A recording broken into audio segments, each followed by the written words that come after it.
Well, it looks like my dreams are finally going to become a reality, because, You hope so. I mean, by the sound of it, everything's pointing to Namor happening. Like, it's... Now, what if they pull the rug out and it's actually Nightmare? Oh, no! Because Nightmare has a kingdom and he has a It castle. is true. It's Yeah. true.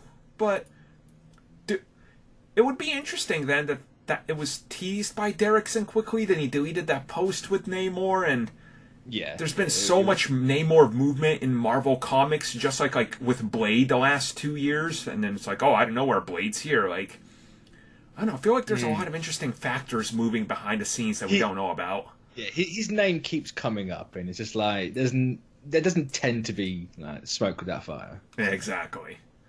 Now, by the sound of it, they're casting an Asian actor, which, yes, that makes sense, as it should be.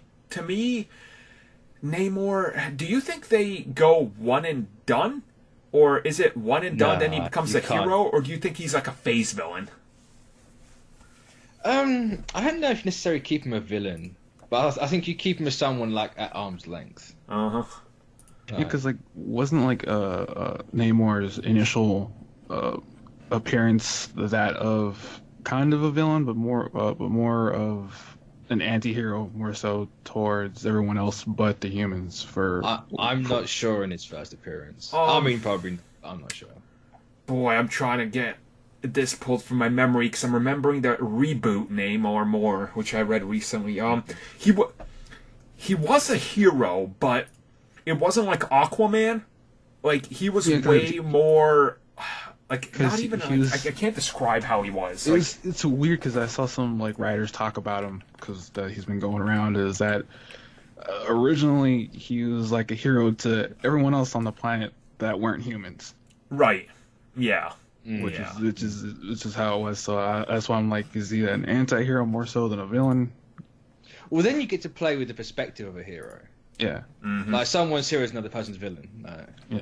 Which is a very interesting way to take Namor. The thing is, like, the Namor that came out in 1968, I believe was his, like, reboot #1, that character deviated far from the initial run when he was, like, punching, like Hitler's goons and stuff on, like, boats and fighting them with the invaders. So, like Captain America, he got a slight reinvention, and I would believe that Marvel's going to find a medium between the two, because that seems to be what they're doing, and I really hope that they just, when Namor comes in, that they, I don't want to say they don't treat him as a joke, because people are going to try to make a joke out of him, because as they did with, Aquaman when he was first announced, but I think Marvel's going to find an interesting way to make him a likable character, that you're still like, kind of like Thanos, you're like, he's clearly evil, but... I think what they should do with him is make him like the underwater Asian Black Panther. Yeah, definitely. Like literally just play him in the exact same way, but it's kind of like, hey, we're going to put these two against each other. Mm-hmm. So you kind of a bit like a civil war situation. So you get to like one and you get to like the other, and it's kind of like, well, they're both kind of right in their own way, but one might be more right than the other. And there's also like a part of me that hopes that he stays like not an Avenger, like he stays on the outskirts, and when things get really out of hand, he's like, of course, you need me and my giant dinosaur to help you.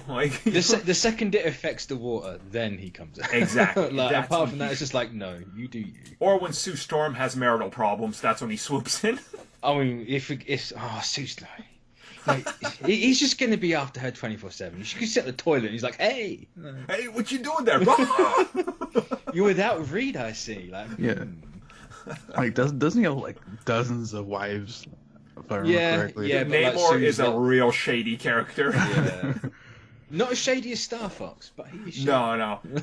Namor's like what every guy that joins the gym thinks they're gonna do. He's like, I'm gonna join the gym, I'm gonna get buff, and I'm gonna have all the ladies. That's Namor, but in reality, you don't get that. That's how it goes. You just end up buff with a whole bunch of bros. That's how it goes. That's how he'll end up too. Be like, oh, there's a bunch of fish people around me. But I'm excited, dude. If it's Derrickson that brings him in, this is gonna be the greatest looking Atlantis ever imagined on film. Because, dude, oh my god, could you imagine that? Like, but then, like, where does Namor fit in? Like, sure, isn't it the movie's called Multiverse of Madness, for crying out loud. But it's like, is it then Namor's in a different multiverse? Is that how we're gonna play it? Like, or is it just kind of like, hey, he is a Namor. You haven't seen our Namor yet. Like, do they play it that way? How about this? There is some sort of MacGuffin that they're gonna put in this movie that's not an Infinity Stone, and it ties to ancient Atlantis. And Doctor Strange is like, wait, we had a sanctum in Atlantis? They're like, oh yeah. You didn't know? So we could like steal the name of a boat and call it the Lemurian Star. That was where I'm going. They could tie back to the tie that back all the way to Winter Soldier with the Lemurian Star. Yeah. And it ties into Eternals and the Deviants because the Deviants were the people that sunk and became Atlanteans. Exactly. So I think they could place the pieces there, and who knows? Maybe Eternals even mentions it. Dude, talk about the underwater kingdom. Honestly, like, I think Eternals has to mention it. Yeah. Because they've said the Deviants are the villains, and there's only one way the Deviants kind of tend to go on Earth, and that's sinking. Yep. Oh, man. We'll see. That's going to have to set up a lot of stuff, that movie. Luckily, Marvel can do it. They know they can, and we know they can. So we'll see how that goes.